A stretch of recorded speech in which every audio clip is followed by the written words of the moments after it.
2, 1. And I wait for another 5 seconds before we are officially live on every platform.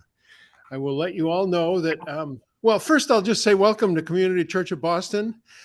Thanks for joining us here in the auditorium, as well as on one platform, which is Zoom, and another, which is YouTube. And the cool thing is that as soon as we figure it out, we will be on multiple other platforms.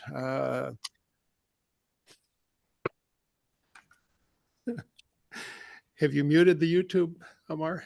Another platform, we'll be on Facebook and X and Tumblr and Boombler and Twitch and what's another one? Rockfin and Patreon and Substack, and we'll be everywhere.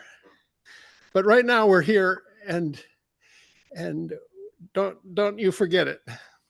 We call ourselves a Peace and Justice congregation since 1920, and this is the candle that we light to bring us together for a couple hours. Think about community and think about unity. My mom passed away last week, and I did a bunch of remembering of Mom last Sunday. But I brought back a book that I had at her bedside quite a bit that we read together, or I read to her. She could not see; she was 97, and I have it here. I'm going to read something.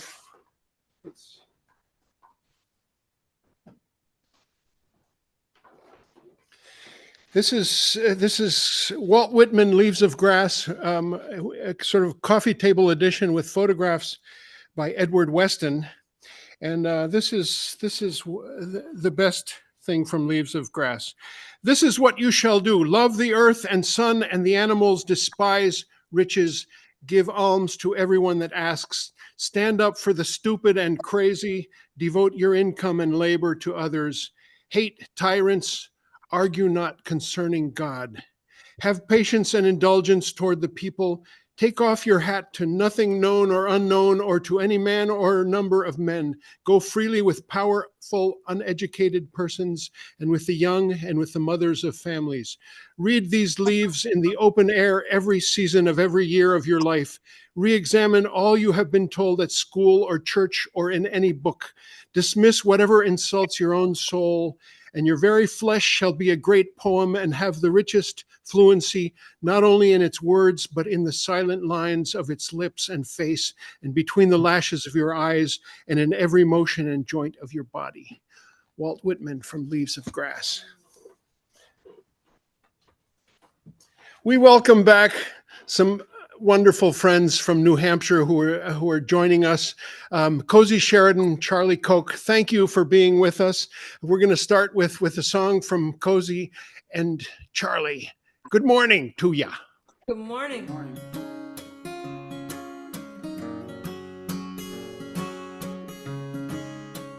So we had planned to play this song for Mother Earth today, but hearing about Dean's mom passing, I want to send it out for him too.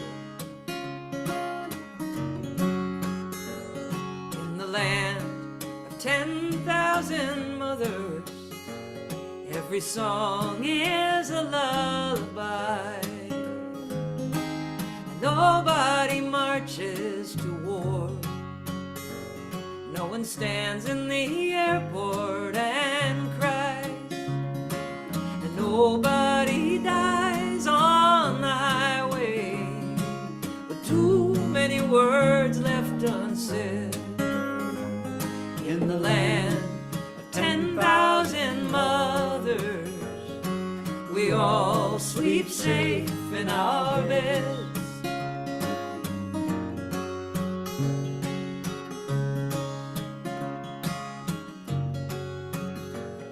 In the land of 10,000 mothers, milk and honey flow without end, and nobody goes away wanting. You are welcome wherever you have been. You are welcome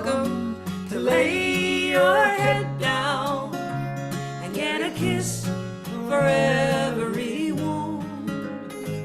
'Cause in the land of 10,000 mothers, you will get better soon. And you are welcome no matter what chases you, whatever road you chose through the wood. In the land of 10,000 mothers, somebody loves you and knows you are good. Somebody loves you and knows you are good.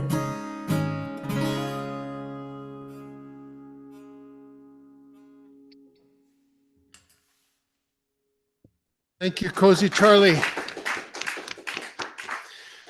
Love your songs, love your music.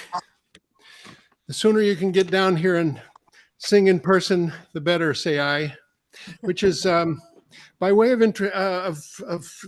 intro to this next announcement, which is we have a bunch of great music coming up. Let me back up and say it started on Friday night. This wonderful poet, his name is Ketu Oladuwa, and he was joined by my good friends Willie Sordillo and Josh Rosen, and he read poetry, and he was just this very inspiring griot of an elder voice, spoke with such poetic, beautiful power. His program was called Transitional Moments in Liminal Space. Anti-imperialist, anti-capitalist poet. Hi, Lucy, it's Renee. And Sorry that was last if you Friday. called me earlier. I think I turned my phone off when I was in the festival yesterday, and I forgot to turn. I mean, I went to a play last night and forgot. Yes, and that's the first of a series of concerts coming up in April and in May. Actually, they're all in May. May 5th, Adam Ezra, the leader of the hardest working, hottest ticket band in New England, he will be here doing a solo concert. I'll do a little set in front of him. That's May 5th on a Sunday night. May 16th, Moira Smiley, a force of vocal nature that like you've never heard before.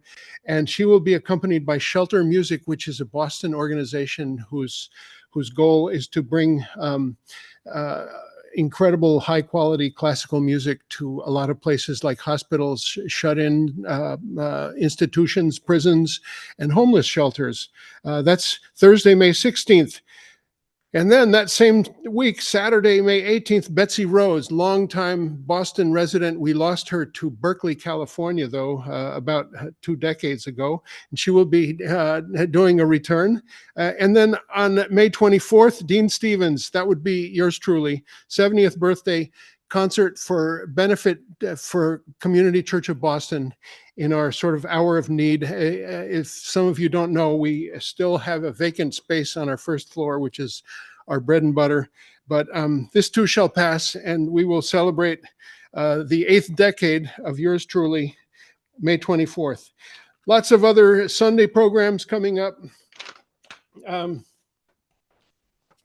Next week, May Day, and the fight for shorter hours. The Boston Labor Solidarity Committee is with us. John Proctor, Bill Bumpus, and some of our own members like Steve Kellerman and Matt Andrews. And then the next week, May 5th, is all short films by recent immigrants to Boston. CS Films director Michael Sheridan, who teaches filmmaking. We have Rabbi Shoshana Mera Friedman on May 12th, Mother's Day, talking about her, calls it her neurodivergent journey, celebration of autistic culture and liberation. And it goes on from there. And it culminates in our last program, May 26th, which is Jill Stein and Miko Peled, two of our most powerful and wonderful presenters who have been here numerous times before. They will be together in person, the two of them here. From Apartheid to Freedom, the Pathway to a Free Palestine is the name of the program. So all kinds of stuff and all kinds of different songwriters every week. So there you have it. I have one more reading for you. Oh. maybe two. Ketu Oladua, we have 5 of his books and he signed them all, and they are in our community church library. And I'm going to just kind of open randomly. This might be dangerous, but here's what it says. There's a photograph of Mandela here, and I'll just read a little bit. We walked this troubling man towards clear path, followed his imprisoned lead, took hold of his compassion. Straight walker through Robben Island limestone, bruised heel grinding hate underfoot. Madiba led his people to disarm and disassemble the white man's weapons, oppressions dulled, sharpened on the black stone of his people's mind, his woman's commitment, razoring oppressive doubt. We step now with bull elephant weight and mindset of the charging rhino, vulture wings spanned and eagle sighted, in this place of joy and many sorrows, place of sky and mountain, feet still dance, kicking up the dust of new beginnings, continuing days of struggle. Hear the stones cry out, Madiba. Falling rain, new joy percolating in this place of mix and mangled color. Hear intention among the sleeper worm. Ketu, it's actually Omuwale Ketu Oladua. Lives in Fort Wayne, Indiana, and we have all of his books. And we had a kind of technical glitch in our YouTube. You can't hear the vocal, and it's our darn fault. But check out his books. They're available here at Community Church Library. Then there is Eduardo Galeano, Children of the Days, which I like to read every chance I get. It has he's an Uruguayan author, favorite of mine, and it has one for every day of the year. And this is April 21st. It's called The Indignant One. It happened in Spain in a town of La Rioja on the evening of this day in 2011 during an Easter procession. A huge crowd watched in silence as Jesus Christ, being whipped by Roman soldiers, passed by. A voice broke the silence. Seated on his father's shoulders, Marcos Rabasco shouted at the man being whipped, "Fight back, fight back!" Marcos was 2 years, 4 months, and 21 days old.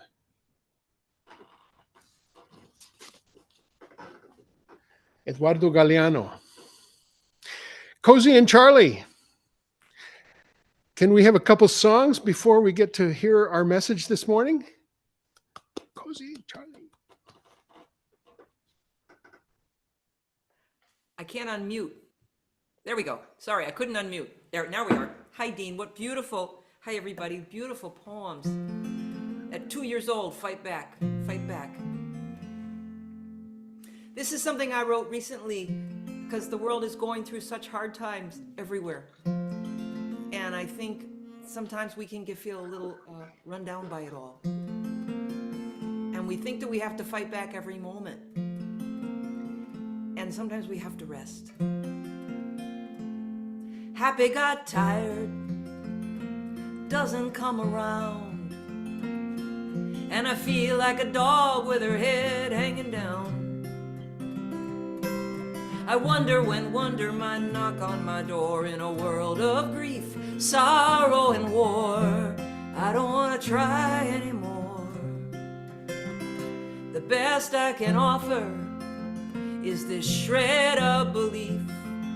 I am a winter tree, there will be a spring leaf. Here's my coffee, here's my chair. It's holding me up, it kind of feels like it cares. I will not always be a winter bear. If these words sound true, if happy got tired, so did you. Let your heart lay down. Let your heart lay down.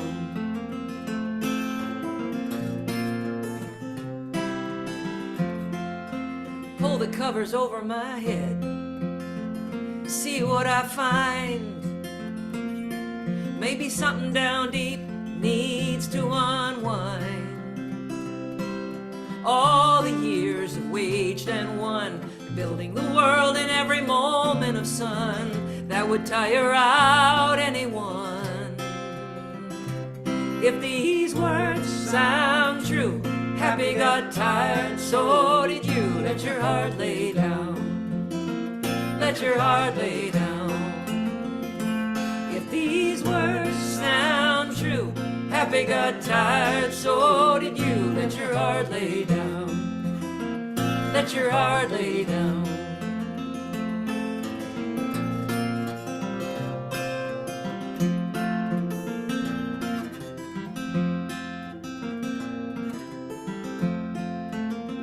It's another day. I will mark myself here. I'm gonna let myself live in my lowest gear. This pen and paper will be my long day's drive. Don't know where we're going, where we'll arrive, but I'm hoping that we're heading for the sunny side. If these words sound true, happy got tired, so did you. Let your heart lay down. Let your heart lay down. If these words sound true, happy got tired, so did you. Let your heart lay down. Let your heart lay down. Thank you.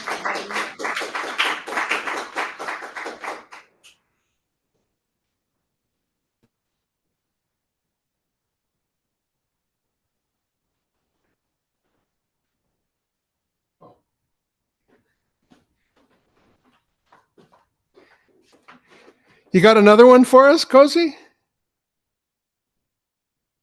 Sure. You want another one? We could do another one. Yeah. Couple songs. We call this the musical message. Oh, all right. For you to try. I'm sorry, I didn't. I thought it was two, but we definitely have a third one.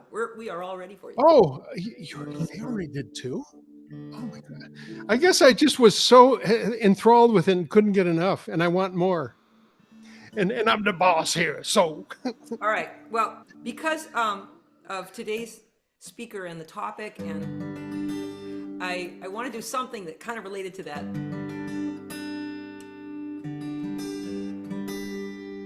So this is my paean to the dandelion, one of the least appreciated, wonderful plants that Mother Earth has given us. And this song was inspired about 10 years ago or so. There started to be a lot of articles in the papers about arugula. And it's about the same time that arugula came to the grocery stores, and nobody could pronounce arugula. I wouldn't buy it because I couldn't pronounce it. But at the same time, the media decided they would inform us why arugula is good for us. And it turns out it's good for us because it's bitter. And the articles were explaining that phytonutrients make your greens bitter, but we've engineered them out because we like sweet greens. We like our world to be sweet. But bitter is actually better for us. And being a folk singer, I decided this was an important message to share with you. Let us consider the lettuce. It's not as healthy as they said. Like certain anxious dogs, it's a little overbred. They made it as sweet as they can. That's what sells at a produce stand. But it turns out something bitter is better for you. Oh, the rabbits and the woodchucks have known it all along. They're not getting into your garbage. They're out there in your lawn. When the world feels like a deadly place, eat something we can't erase. You want to survive, eat the dandelion. If you want to make it up the hill, eat something we cannot kill. They want to give you one more pill. Get down in the dirt, maybe you will find a trait you can admire, a living thing that won't expire. Times are dire, eat the dandelion. Oh, the world will come to get you in oh so many ways. Complicated chemicals are rounding out our days.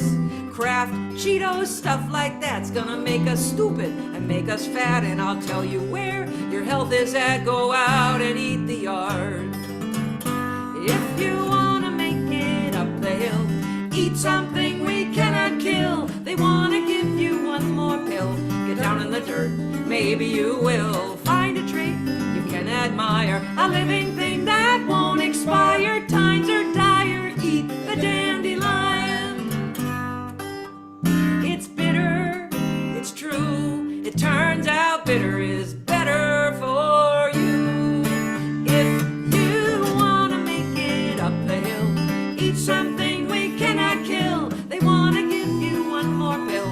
Get down in the dirt, maybe you will find a tree you can admire, a living thing that won't expire. Times are dire, eat the dandelion. Oh, times are dire, eat the dandelion.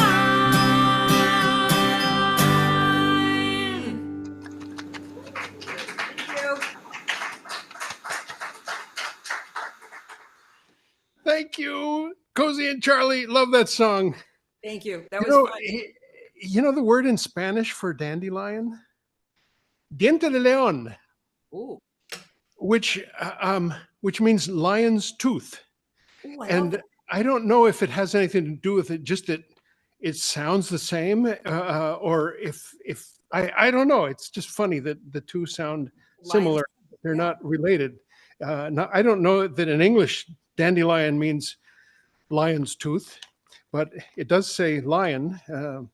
Anyway, have you ever heard that as soon as the dandelions bloom is when you can plant potatoes? No. Awesome. I went out and planted a few. So, and I have a lot more to plant because I ran out of potato seed. Anyway, thank you so much for an extra song. And we go on to say that I am in the midst of an embarrassment of Jennifer riches. 2 weeks ago, Jennifer Armstrong was our wonderful music from North Carolina. Last night I did sound, and the volunteers were a couple named Jennifer and Jennifer. And my wife is named Jennifer.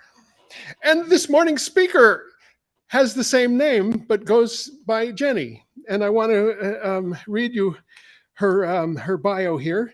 Feminist climate justice scholar activist. She is the Dean's Professor of Sustainability, Science, and Policy at Northeastern University and a Radcliffe-Salata Climate Justice Fellow at Harvard University. Her collaborations focus on promoting climate justice and energy democracy while resisting climate obstruction and economic injustice.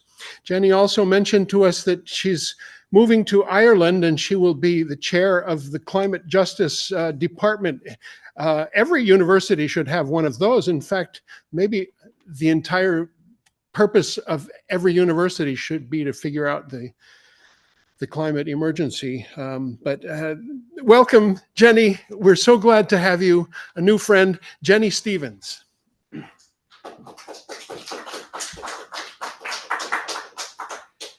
Thank you so much. Great to be here. And thank you, Dean and Community Church of Boston, for the invitation. I do have a few slides to share. And I also welcome the introduction and want to begin by just telling a little bit more about myself. I have been working on the issues associated with the climate crisis and other environmental, ecological, planetary destruction issues for my whole career, which is about 30 years now. I'm almost 50. And I guess I want to bring to today's discussion two themes. One is thinking about the connections that we all have with each other and with the non-human world and the ecological systems and earth systems. And I think that's something in our universities and in a lot of our education system we don't spend enough time on, the connections that we have with each other and how we're all reliant on each other. And we tend to focus very much on individual success and individual goals, and not as much with the collective. And the other theme that I want to talk about is, I guess these are connected, but thinking about collective action versus individualistic action, and also how when we focus on our individual selves and not as much in our community, we tend to dehumanize and disconnect from others. And I think that is a challenge that we really have, it's been getting worse, I guess, and we need to resist that. So in my talk, I want to connect the climate crisis with many other issues, and particularly thinking about this kind of transformative lens, in that we're in a place in humanity's history now where we really need some big changes. And we've known that for a long time, but we haven't, we're kind of slowly getting to recognize the changes that are needed. And so that's where the transformation and economic change comes in as well. And I will also say, I've spent most of my work in climate and environment and climate justice in universities. So I have been exploring these issues in collaboration with a lot of people, including a lot of young people. And I think one of the things that I try to acknowledge, and I think we all need to acknowledge, is the disconnect that young people are feeling with what they're learning and what they're understanding about the world, but then with what we are actually doing, right? There's like this cognitive dissonance, I think, and I think it's contributing to a lot of concerns and an unsettled feeling among many, many people. So I want to begin by introducing this word of a polycrisis, which doesn't sound good, right? It means like basically a lot of different challenges are facing humanity right now. We don't need to go through them all, but of course there's mental health crisis, an opioid crisis. We had the pandemic and other health crises. Then we have crises of human services, like basic things that people need: food crisis, housing crisis, cost of living crisis, energy crisis. Then we have financial and debt crises, right? Economic crises that are often talked about. And then we have plastic pollution crises. There's plastics everywhere in our bloodstream, microplastics. There's microplastics in the ocean. There's plastics in breast milk that babies are drinking. We have the biodiversity crisis. We have extinctions happening at a faster pace than ever. We have war with horrible, devastating suffering and death and destruction. And then we have the climate crisis on top of that, right? Climate chaos is exacerbating all of these other crises. So increasingly, this phrase of the climate crisis is being the polycrisis, I mean, is being referred to. And obviously it sounds kind of pessimistic and dire. And as the song that we just heard, there are a lot of things to be concerned about, but there's also a lot for us all to be engaged with, to resist and change the way things are going, because we don't have to continue. But it does make us all think, like, why are we failing to meet our goals? Why are we going in the wrong direction on so many levels? And this is just a figure here of carbon emissions. Despite 30 years of climate science and concern about climate change, the fossil fuel companies have no plans to stop. They're actually extracting more, making more profits than ever. So again, we're definitely going in the wrong direction in a sense. We also have the Sustainable Development Goals, where all kinds of metrics and goals have been made internationally, but we're not meeting them. Kind of across the board, we are not meeting them. Things are getting worse. And then we have, with climate change, we also have this Intergovernmental Panel on Climate Change that meets every year, has these COP international conferences. But again, they're being completely inadequate and insufficient. So the question is, why? right? We have plenty of science. And again, I've been studying these issues for 30 years. And when I was an undergraduate, we were a lot more optimistic, or at least I was. I thought by 30 years from then, we would be in a better place than we are now. But we're actually not. So why are we so ineffective? And I want to suggest that part of it is this concentration of wealth and power, and which has gotten us disconnected from each other, disconnected from community, disconnected from the non-human world and how dependent we are on the rest of the ecological world. And we also have this challenge of wealth supremacy. So a lot of us who've been thinking about issues of racism have heard about white supremacy. But wealth supremacy is another phenomenon that is very well explained in this book by Marjorie Kelly, that is basically explaining how our extractive economic system is and the biased rules of capitalism are driving today's crises. And basically so many of our policies and practices and processes are geared toward wealthy people. Wealthy people get so much better services, better education, better health care, better everything. And it has really led to this concentration of wealth and power and growing inequities and disparities.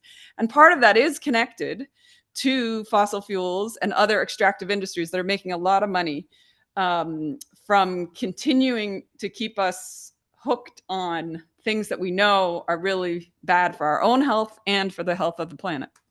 So I propose, and a lot of other people and a huge growing global social movement are working toward climate justice, which is a paradigm shift, a new way of thinking about the future and how we address not the climate crisis. Climate is the focus because that's what's changing so quickly, but it's much more than just greenhouse gas emissions and environmental issues. It connects with everything that humanity needs. So from a climate justice framework, it's important to think about climate change as not the problem, but the most horrible symptom of a bigger problem, of an economic system that is extractive and exploitative, that's disconnecting us from each other, and it's concentrating wealth and power, right? That is actually the problem. And climate change and all this is a symptom of that. So if you look at this schematic here, what we need to be able to do is not just address the symptoms, right? But get to the problem and the root causes.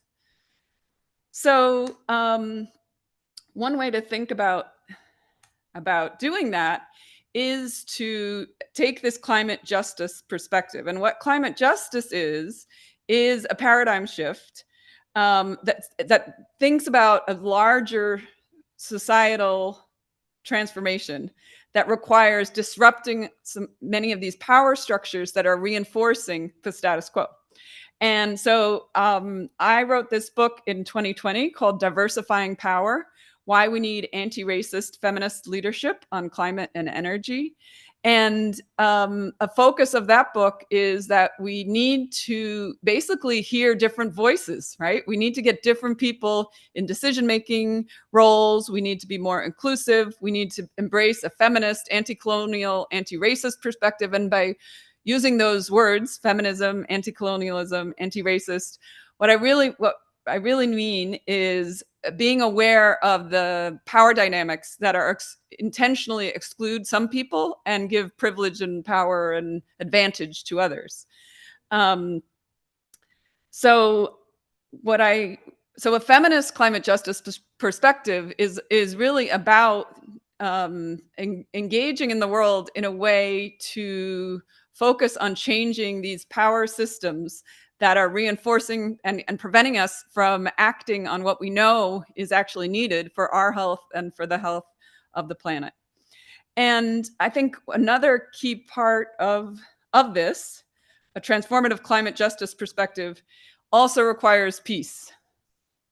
And we have to start connecting the climate crisis and all other challenges that we're facing with peace and demilitarization and moving away from this controlling, violent, horrible destructive systems that we're in. So what I want to do now is actually just go through a few, literally some news stories from the past week that are very relevant to these conversations. So last week, there was news about a worsening global bleaching event. So it means coral reefs around the world are dying. And these bleaching events have happened before. Sometimes coral reefs can recover, but it's getting worse and worse. And there was some good coverage. Oftentimes, you know, it's not clear. So what should we do about the coral reefs? This news story made the point. They made the connection. The only way to save coral reefs is to end fossil fuels, which is a connection that isn't often made, right? When we talk about marine conservation and we talk about the climate crisis, and we don't always make the connection with fossil fuels. And the fossil fuel industry has strategically been trying to get us not to make those connections. So another story that was in the news is the temperatures are higher than ever.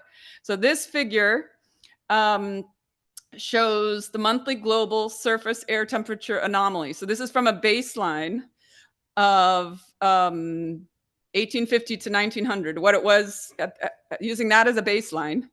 Every year since then, going all the way up, keeps getting hotter and hotter and hotter. And you can see the red is 2023, so that's last year. Just the past 3 months, January, February, March, is this yellow, which is basically off the charts. Like, it's not what any of the models projected. It's actually, people are quite surprised to see this level of warming just in the past 3 months. So things are happening much faster than I think any of us recognize. We all can see some changes wherever we live around the world, but these changes are happening very fast, and again, faster than anyone has previously kind of projected or assumed. So there was also a study last week published in the journal Nature that talked about the economic impacts of these rapid changes in climate. And this brings us back to the reason to pay attention to the economy and our economic structures and systems. And so what this article and this research shows is projecting into 2050. So only, that's 25 years from now. Incomes around the world will be drastically reduced because of all the climate disruptions. I mean, obviously, this is a meta-analysis trying to come up with some projections 25 years ahead. But it shows the economic devastation that is happening, as well as and how this is distributed around the world. And obviously, a lot of inequality and how the economic impacts of climate change. So let's see. Another part of the crises that we are facing, that the world is facing, is war. And I think the way our political systems work, we often think about war as separate from environment and climate and other issues. But what is happening with the current conflict, war in Palestine, in Gaza, is on a scale that is unimaginable. The emissions from the war have been estimated just in the first few months to be equal to the warming gases of 20 of the climate vulnerable nations. So the scale of emissions. Then we have the destruction on the ground of the ecological systems of the land, in addition to the up to 40,000 people now, 100,000 people in terms of the death and destruction in Palestine, in Gaza. So I think we really need to be connecting these issues in a more, from a climate justice perspective, they're obviously so intricately linked, and they're completely, the misalignment and incongruence of trying to have these ambitious climate goals on one hand, and then having standing by and investing in militarized violence and war on the other is just doesn't make any sense whatsoever. I also wanted to acknowledge just 2 days ago, I guess, or 3 days ago, there was a new report released on anti-Palestinian racism, identifying it as a form of racism that silences, excludes, erases, stereotypes, defames, or dehumanizes Palestinians and their narratives.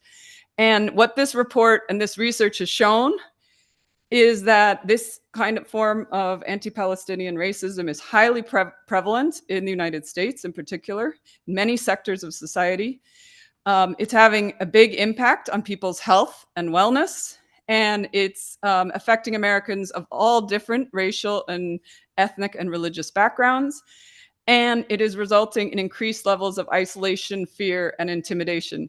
And I can say, as someone who's been working in the universities, it is very palpable, the pressure and intimidation and the silencing. I've been in multiple kinds of formats where people are basically told not to talk about that issue, right? Students, faculty, and staff. So I want to just bring it all back together and think and encourage us to think about climate from a justice perspective that is very integrated into and has this kind of transformative lens, acknowledging that many things need to change and need to move into alignment, including economic and political systems, as well as technological. And so much of the climate discourse is about technology. And so I want to take a minute here and just kind of go through what I call a climate isolationist perspective, which is kind of the mainstream climate discourse, with a climate justice perspective. So I mentioned how to think about climate justice as kind of a paradigm shift in how we're thinking about the problems as interconnected, rather than thinking about climate change as a problem that's separate from everything else, that we just need technological fixes and, new gadgets and more energy efficiency and renewable energy, which of course we do need the technologies, but we need so much more than the technological fixes. So what I'm going to do here is just kind of go through this paradigm shift from climate isolationism, which, as I said, is this kind of technological individual. What can you do? What can we each do as an individual? And a lot of the companies are actually encouraging us to think individualistically because it moves away from kind of bigger systemic change. So as we move from climate isolationism to a more climate justice perspective, we want to move from individual, not just thinking about what we do individually, like how often you ride your bike versus drive your car, or the size of your house or your travel patterns and things like that, toward more, what are the options that people have to make different choices, right? And right now, a lot of the choice is only really available to some people, where a lot of people are just stuck with whatever transportation systems they have. And so we really need bigger systemic change. A lot of the climate research and climate framing and climate reporting and climate policy does focus on technological change. And we need more that focuses on social change, understanding how do we change how we live and how do we prioritize differently? What are some different social innovations that we can make? We also need to move, instead of profit-seeking priorities, like even with renewable energy and electric vehicles, the kind of technological ways of thinking about climate, they're based on profit-seeking priorities, right? So people are still trying to make money off that. And that moves us away from, and where we really need to move toward, is more well-being priorities rather than profit-seeking. And this is connected with kind of this wealth accumulation mindset that we just have to keep getting more and more. Every company needs to keep growing, getting bigger and bigger. Every family wants more and more resources, like more, and moving more toward a sufficiency mindset, right? What is enough for and then once we have enough, how then can we redistribute and share the other resources? We need to move from a linear way of thinking to a more systemic way of thinking. And this means more complexity and acknowledging the interconnections of things. This one I'm going to talk about a little bit more in a minute, but in addition to innovation, we always talk about innovation as like coming up with new ideas, coming up with new technologies, coming up with new ways of doing things. But what we also need to focus on is exnovation, which is how to stop doing the things that we know are really bad, right? That are making us sick, that are causing the climate crisis, but we don't have very much research on and strategy on how to exnovate away from those things. And finally, we need to think about our economic systems, our financial systems, that instead of concentrating wealth and power, we actually try to figure out how to distribute wealth and power so there can be more equitable distribution of resources and health and wealth and access to what humans need. So I want to focus just for a minute on this one, because this idea of exnovation is something that most people haven't really heard about that much. We hear about innovation all the time. And the assumption with innovation is that you create something new and it will displace the old, and the old will just kind of fall away because it will no longer be useful. But what we see, particularly when you think about climate change and you think about energy systems, is that we have the innovation, we have the new renewables, we have the solar panels, we have the wind turbines, but and those are we're using those, but what we're not doing is stopping using the fossil fuels, right? Sometimes in some instances, like in one community or one household, you might be able to switch out your fossil fuels for renewables, and some of us are trying to do that. But on a global level, we're not. We're doing more of both. We're doing more and more of fossil fuels as we also do renewables. So we're actually just adding more energy, and we really haven't yet, as a society, committed ourselves to fossil fuel phase out. And so one of the things that we really have an urgent need for is a focus on exnovation of fossil fuels. How do we globally commit to leaving some of the fossil fuels in the ground? And it has to be coordinated, right? Because it's a geopolitical complex issue. And but it's an absolute necessity if we want to address any of these interconnected issues. Other examples of things we need exnovation for are ending plastic reliance. So we have all this science telling us how bad the plastics are. They're making us sick. The microplastics, as I mentioned, are in our bloodstream. They're all over the oceans. Yet we have no plans or research on how to stop using plastics. There are alternatives. We don't have to use plastics as much as we do. But because of the profit-seeking extractive economic system, the plastics industry is actually booming, and they're making more and more uses for plastics every day. So we're not exnovating away from plastic. Same thing with forever chemicals. You may have heard that also in this week in the news, there was quite a bit about new research on forever chemicals, these PFAS chemicals that are found everywhere. They're carcinogenic. They're causing all kinds of destruction and health impacts for people and the planet. Yet we have very little. They just came up with a new law here in Massachusetts that has a threshold of what the PFAS level has to be under. But that doesn't tell us like how to get there, right?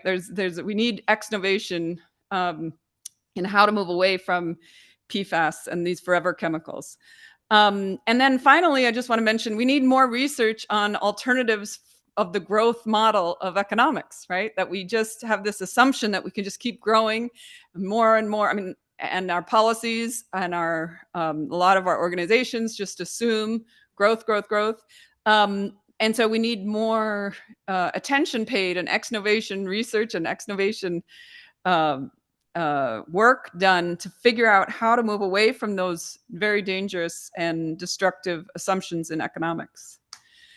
So I'll end here, but I just want to mention I have a new book that I've been working on for the past year called Climate Justice and the University. And Dean mentioned in my introduction that I'm moving to Ireland, where I'm going to be professor of climate justice at the Irish Icarus Climate Research Center at Maynooth University, which is outside of Dublin. And one of my I mean, I have many motivations for moving to Ireland. I was originally born in Ireland, so I'm some way going home. I have my cousins and partner from Ireland visiting who are here. Thank you for being here. And I also, there is in Ireland, I've found, a stronger connection with like a sense of global solidarity, an anti-colonial perspective, of course, because the Irish people had such resistance to colonial powers for hundreds of years, and also a recognition of kind of acknowledging, not just pretending the problems aren't there, and trying to engage in the struggle of what to do about it, right? And I think, and that's what over the 3 decades now, when I've been in mostly at US-based universities, I've found has been lacking in a sense, in that, the technological solutions to problems are often prioritized, and students are grappling with the realities of what they're being taught, but then they don't see it reflected in kind of political discourse, and then this disconnection. And so anyway, this book is a reimagining and reclaiming of the power of higher education for what we could be doing in our universities if climate justice and a better future for all was the priority. And I think we've lost some of the public good mission in many of our universities. So this book on universities, climate justice in the university, will be coming out in December of this year. And I'll just stop here and look forward to discussion. And I also just want to acknowledge all amazing students and collaborators. Not everyone who's represented here, but some are represented here, that I've worked with and learned from, and worked in collective action with. So thank you.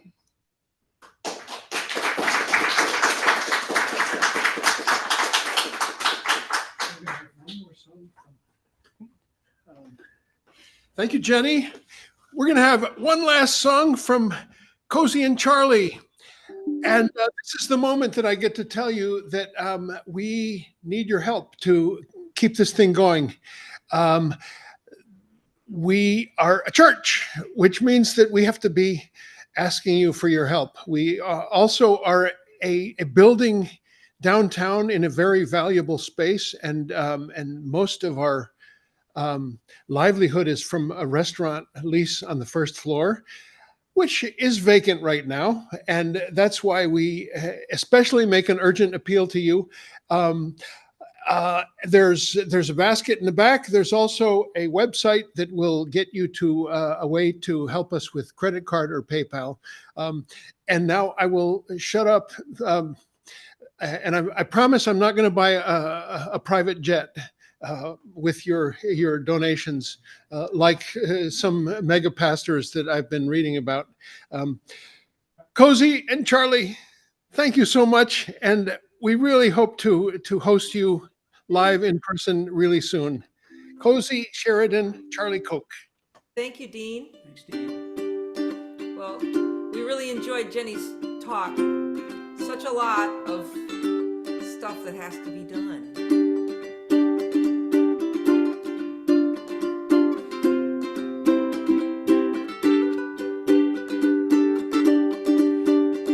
What do I want to say? I wrote this during the pandemic, but I think it's still true that we are all on the ark here. We are the animals, and there's a Noah somewhere, and we're trying to work out how to survive the trip. Noah, the ark, and all the animals trying to survive, waiting out the 40 days and nights till the earth once again is dry. The giraffes are getting wet, it's raining on the deck, it's raining everywhere else too. Noah, the ark,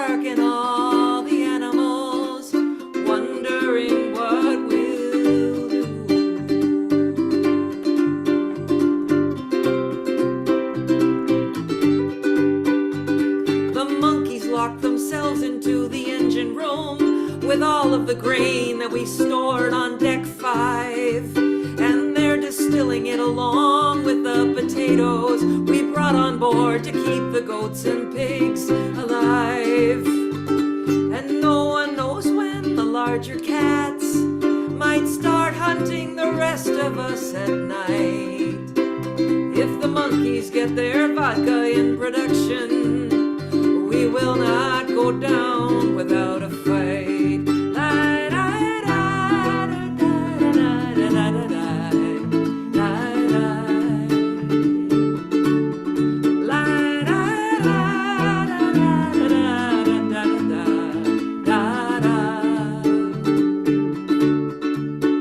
The raccoons are in the kitchen and they are washing the food, and they will not stop washing their hands.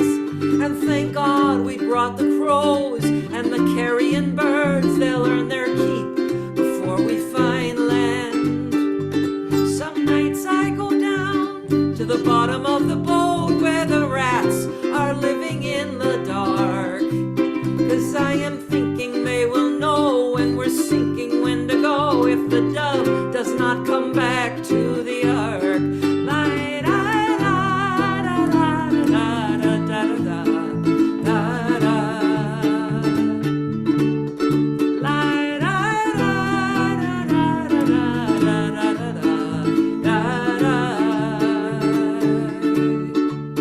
And some nights I wanna break every bone on this boat and put my hand through the window glass. When the barometer is falling and the sirens are calling, it'd be a kindness if you tie me to the mast. But this morning the swan is on her nest, and though of course she will not let us see, and the finches have found a puddle, look outside, they're happy.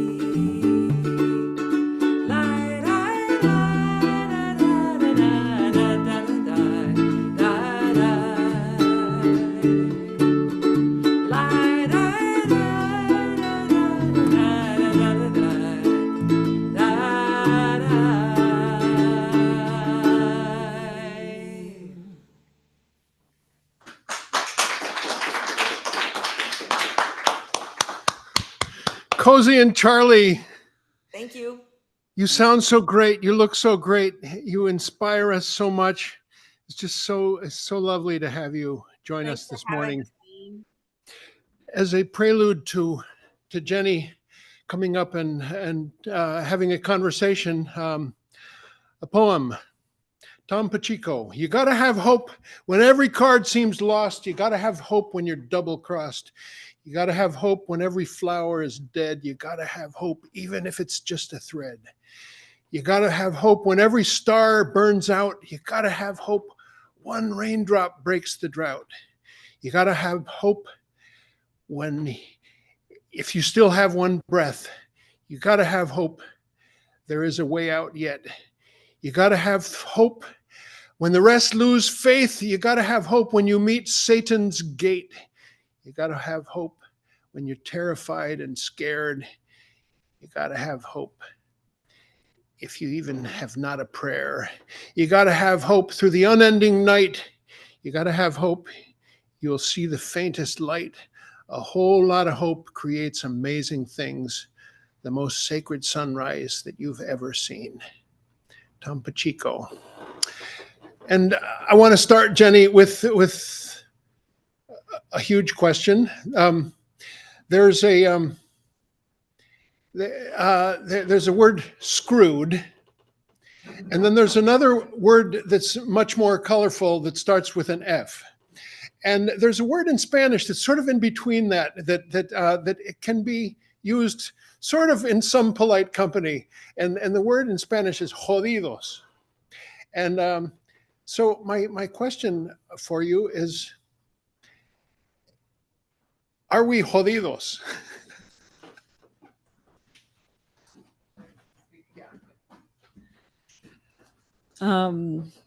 So I think one way to think about that is, for decades already, a lot of people have been suffering. from the climate crisis. Some parts of the world have been facing drought and floods and fires and, you know, all kinds of things. And that is all going to become more frequent and more intense, right? And so I think the opportunity before us is to confront that reality by connecting with each other and trying to think about how to be better, to reduce vulnerabilities to those worsening impacts. So I think, you know, there's no threshold by which, like, it, you know, that there's, I guess that, yeah, I don't think it's helpful to think that at some point it's going to be game over, or you know what I mean? Like, that's not the way these systems work, right? Like, we just kind of keep adapting. And I think, I guess the one thing I would say is that regardless of how the physical world is responding to human activity, we do have more control than we think about how we engage, and I think that's where the hope comes in. And you know, with challenge, there's always new opportunities for change, and at the same time, you know, appreciating each day, each week, because we don't know what the next big disruption will be. And when it will come. So I think what we can do is choose to engage as best we can in our current contexts, and in the communities by which that we're connected and networked with, and build in that way. But I will say that the inequities and disparities are getting so much worse that there is a global movement for climate justice that is so cross-cutting, so coalition building, that I think there's a lot of hope in that global solidarity that I think is building. There's hope. There is hope. Oh, let's hear it for hope.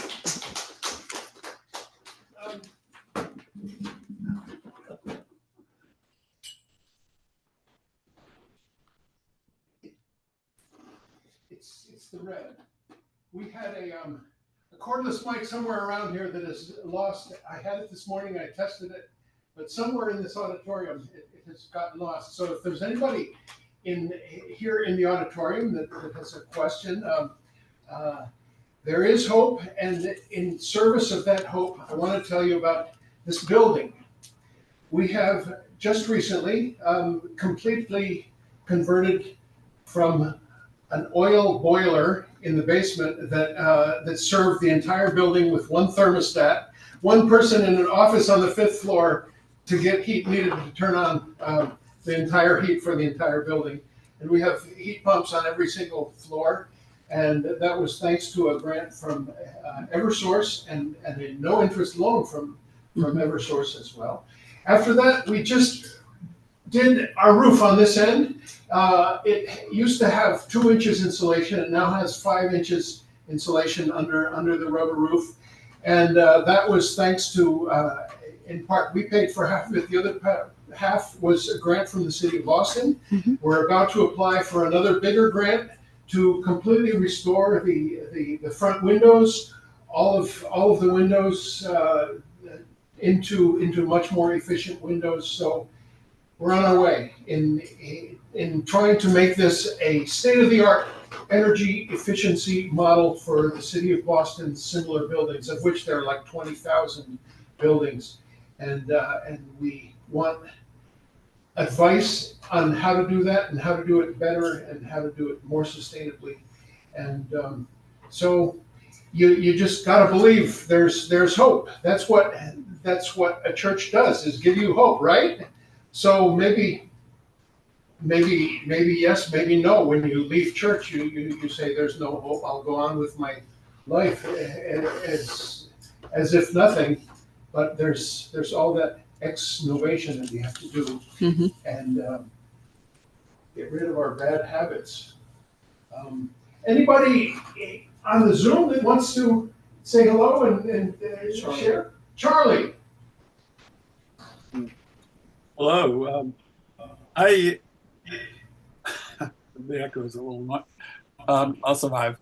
I was just for the hell of it watching a YouTube by a climate denier who claimed that the present temperature patterns are due to sun patterns, and you know, I know that there's the CO2 and the temperature increase is correlated with the CO2 rise. But what other, how can you convince somebody like that it is fossil fuels that are doing it and not other things? Yeah, so I'm part of a network called the Climate Social Science Network, where we've been studying climate obstructionism, which includes climate denial, climate delay strategies. And there's been big investment for decades in support for people and organizations and scientists to do science that questions the links between fossil fuels and the changes that we're seeing in the climate. From a scientific perspective, there is no doubt. It's very clear, and I think putting energy into trying to convince people who want to believe, or for whatever reasons they have been led to believe, that there isn't a connection. I think we all have to decide how much energy we want to put into that versus the vast majority, 99.99% of people and organizations that acknowledge that they are directly linked. Even the fossil fuel companies themselves acknowledge now that they are linked.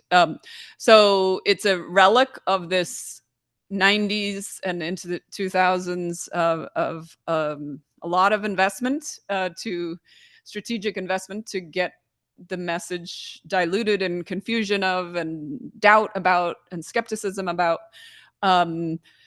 But there is no scientific basis at this point for questioning that.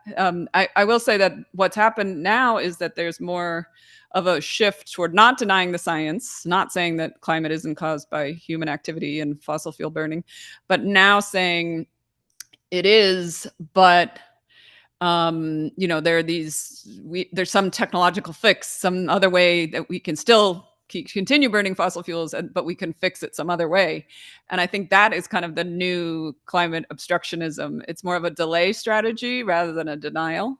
And we're seeing more and more of that. So I think that's where I've been putting my attention more, rather than trying to convince people who don't want to see the connection, more toward talking about what are the appropriate and feasible and also adequate kinds of transformative changes that are needed if we want to reduce all the risks. Yeah. Good question.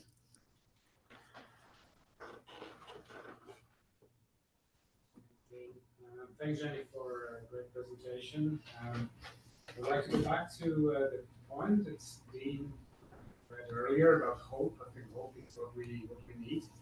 And you mentioned your new book, which is entitled Climate Justice and University, Shaping a Hopeful Future for All.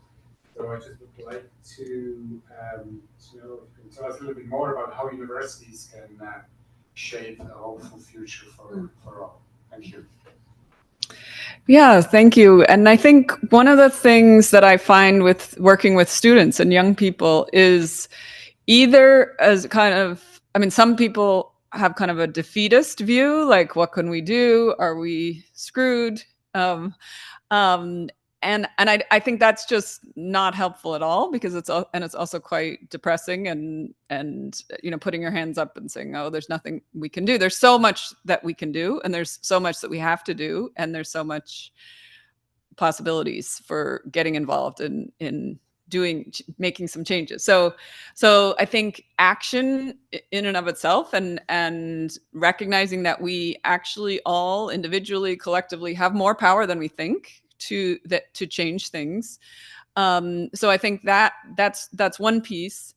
The other piece, I think, in universities, that's connected with the action and the kind of a kind of defeatist or complacency that people are accepting, oh, this is the way the world is, so what can you do?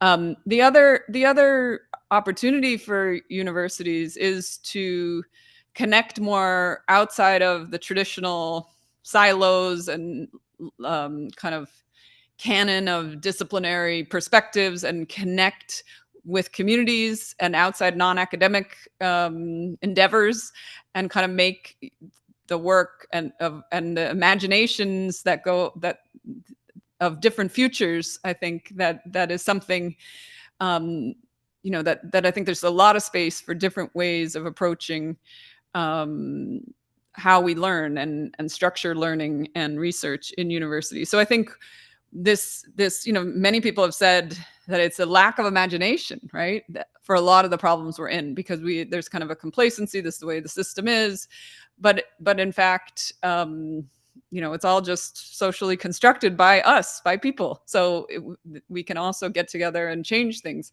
And so I think this allowing space in our campuses for imagining different futures, I think is really important. And then also connecting more practically and engaged with people outside of the campus borders, and the connecting more with different communities are another big ways. Yeah. The thing that was brought up with the climate denier was, and you're going to Ireland where they might be more receptive. Is there something here which is where every time I always struggle with the problem of how do you attack this without everybody's here is you're suspicious of the government telling you what to do. And that's what I think that comes down to here, and that's probably different, and maybe different than Ireland, for example, maybe why it's more receptive there. But we have this unique problem here, and we all have it, government don't tell me what to do with my body and all of that. So how do you attack climate in that, when that's like it's such a bedrock of who we are here? Yeah. So, thank you for that question. I think that's a really important point, because we have, in the United States, everything has become increasingly privatized, individualized, corporatized, including the universities, and less of the sense of public good or collective good or community well-being, and that we're actually, our own happiness and fulfillment and health in our lives actually is connected to that of others as well. So, and again, I mean, I want to just point out that there has been a strategic investment to erode public trust in government over decades in the United States, and move us more toward corporate control of things and privatized services, and that's what that leads to this mistrust of government. Government can't do things well, and we don't want the government telling people what to do. But I think there's a way to, and I think this is what's building, and maybe with youth and younger people who see some of the obvious kind of needs for more public support, is kind of having the sense that climate is such a collective problem, right? Like it has to be, everyone needs help, everyone needs services, everyone's going to need, and when we have these devastating climate disasters, the government is 100% relied upon, right, by community. So I think making those connections of how important public services are to our own well-being and prosperity and reducing our vulnerabilities is essential. And maybe the climate crisis can be one of the things to turn that around, right? So that people can see so clearly how valuable public support is. And I think that maybe relates to, you mentioned you got some zero interest loans for making investments. That's desperately needed, right? With all of these kind of energy efficiency things, we need zero or even negative interest loans, which is actually pay people to make the changes, right? Because the changes, the way things are currently, so many climate policies and energy incentives, public programs, it's actually the more well-off people and organizations are able to make the changes, and the organizations and households that are struggling don't get the grants or the incentives or the subsidies. What we really need is like a switch that around. It's actually, we should be paying people to update and move to fossil fuel free buildings and energy efficiency, because it would, in the collective, it's well worth it, right? And I think that's where the reality of the costs of climate change are now, just in the past year or so, been much more evident. There was a report by the on climate finance, the cost of climate in the United States, and it was 150 billion, I think, last year, and that's expected to go up next year. So like the costs of the climate devastation is kind of the case for public support. Yeah.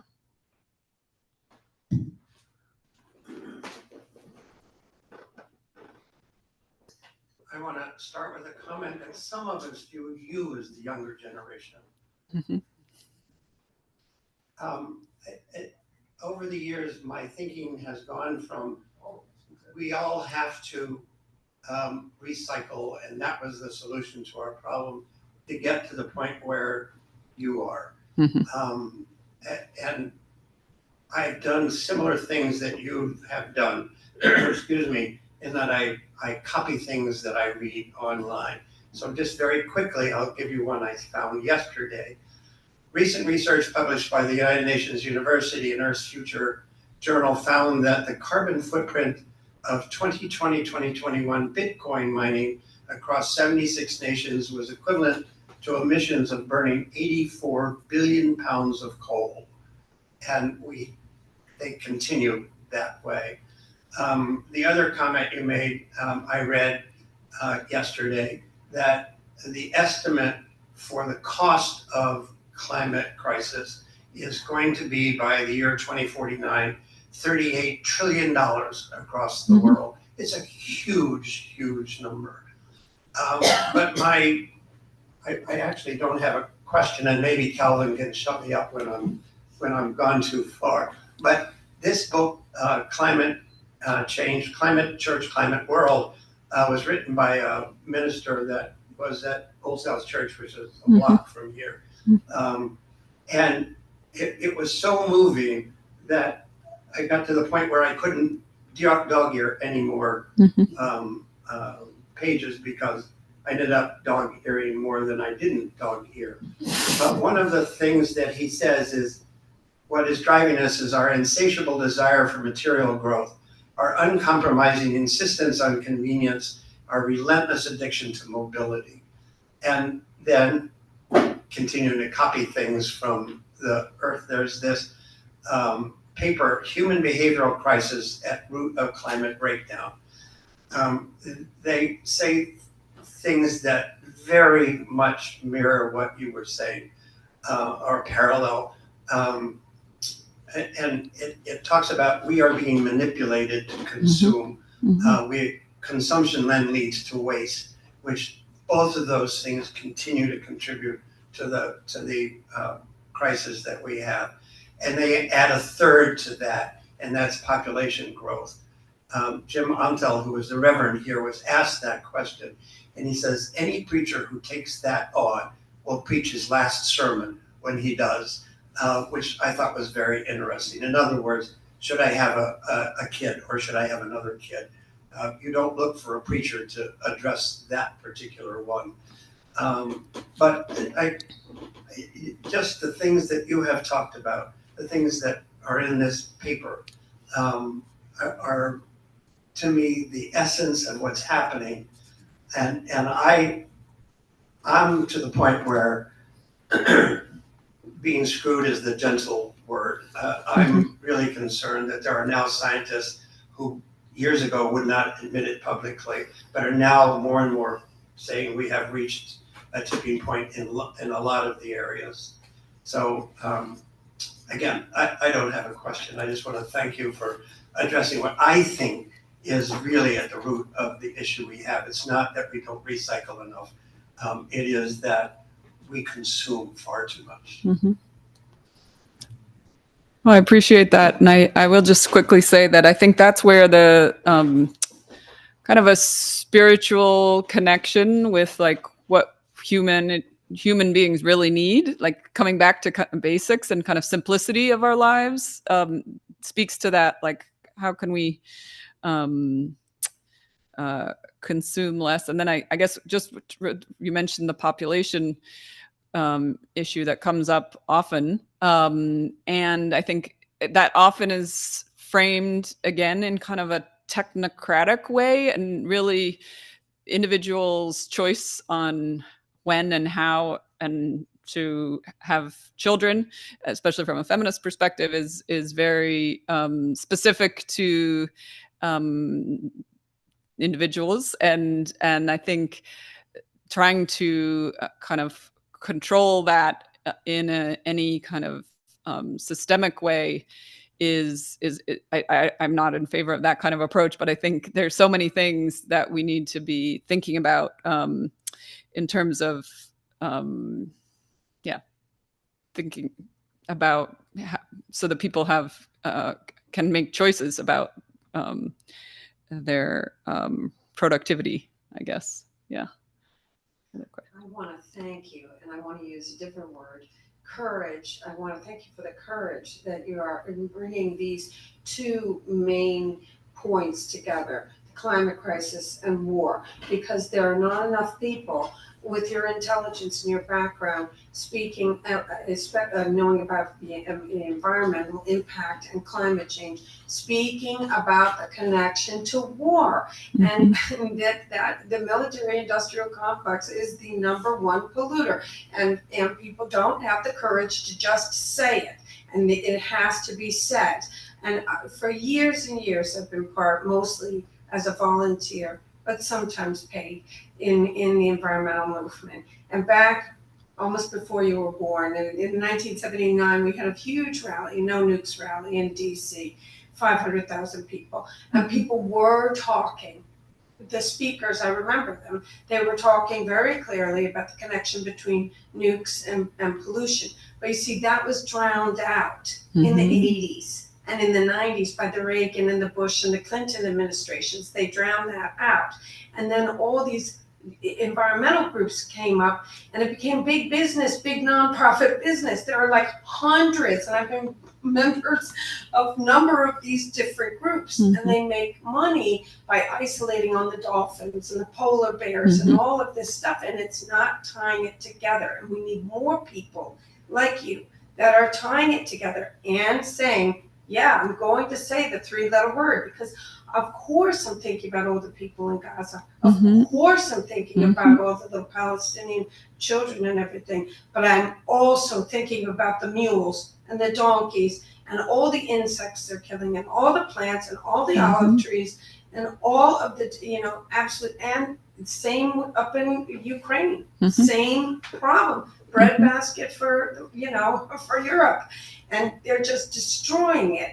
And when you have, and I'm also grateful to you to not getting into this childish notion that, just participate in your elections, which I always do. But the fact of the matter is when Jamal Bowman writes, and he's one of our supposedly hopeful 435, when he writes me a letter last night, gloating and happy that we're handing $60 billion more to Ukraine. And that's just for the next year. Hopefully the following year they'll get even more money to do more destruction, more cows killed, more people killed, of course, more animals killed, more people displaced, 6.5 million displaced, and he's not, and then going around saying, oh, we need to talk about green energy. It's like, okay, stop. We just need to stop. And I think you will find a lot of reception in Ireland because it is a smaller country, but also they do have things that are drowned out here. We have it here. Things like Eco Village. I don't know if you've heard about the one in Tipperary, but you should go visit it. We do have that here, but you would never know. We had a movement in the 70s, the Back to the Land movement. It was big. And I knew people that really participated in it, including my brother who lived in a teepee for a year that he built. I mean, people did do that in America. But they drowned that out. They saw the dangers of putting the Vietnam War on television, and they saw the dangers of people seeing that you could live in a cooperative way. They meaning the corporations. So I really want to thank you because very few climate speakers with your background are willing to make the connection. But 6 years ago in Brooklyn at a 350.org meeting, a woman said, we've got to have it was 8 years ago, it was 2016. She said, we've got to have all hands on deck. This has got to be World War II.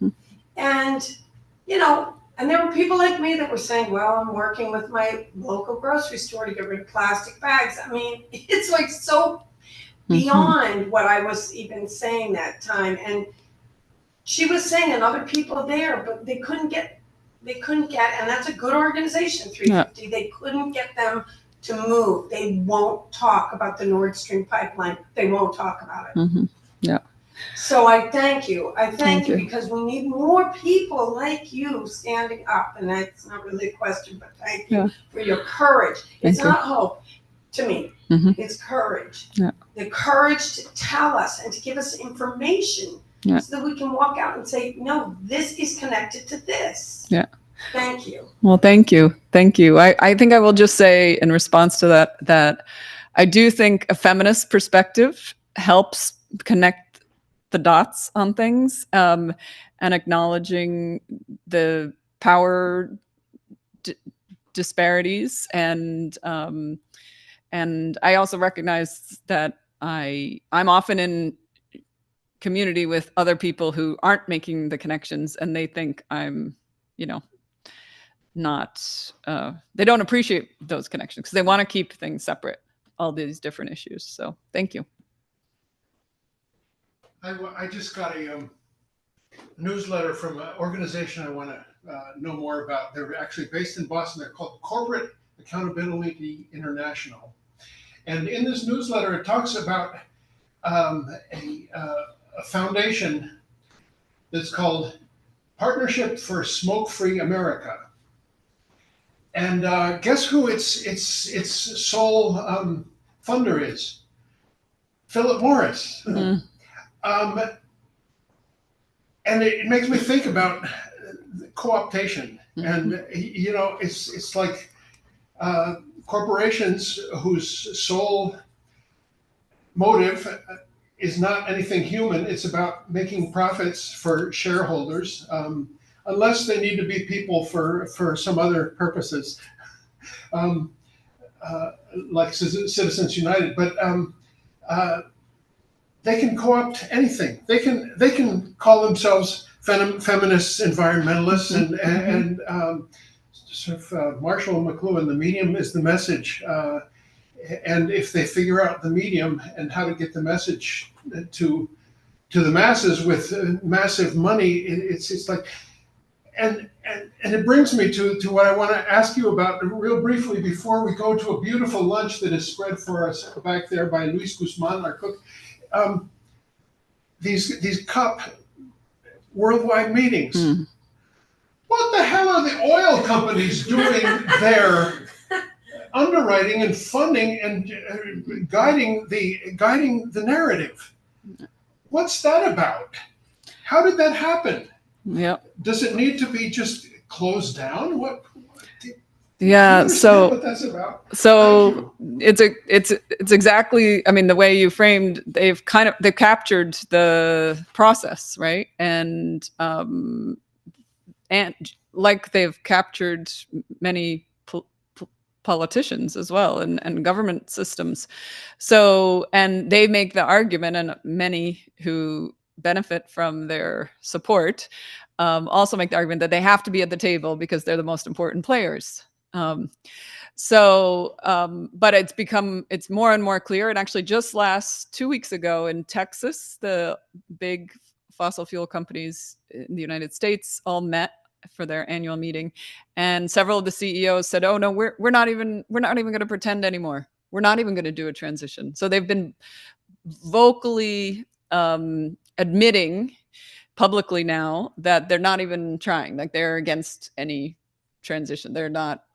So I think it's become blatantly obvious to more and more people that their engagement and support for, and massive participation in those international climate meetings is representing how they're ineffective, and it's not the right priorities and not the right people, and it's not going to lead to transformative change. So yeah.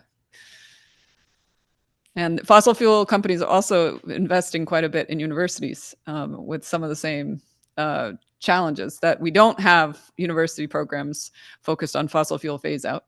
We have, university programs on the future of energy and different things, but not on that critical issue, because there's a lot of money and support and lobbying to not actually phase out fossil fuels. And we're seeing what's going on in universities. Columbia University caves to its big funders on Palestine stuff. USC cancels valedictorian speech, Palestinian valedictorian. All over the place.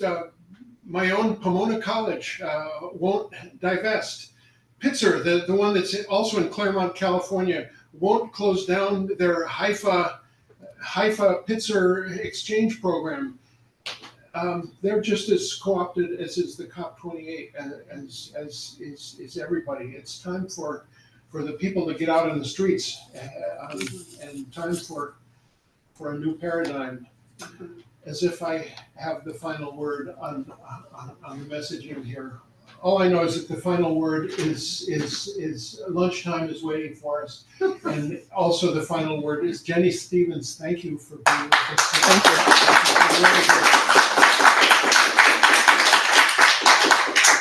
you. And I say to you all, go out and do good work and make good trouble, and have a great week. And we have wonderful programs coming up here at Community Church, both on Sundays as well as evening concerts and all kinds of other stuff. If you're interested in knowing more about being members of Community Church, please be in touch with us. I'd be glad to give you a phone call, and you can find out what that's about. Thank you all. Take care. Over and out.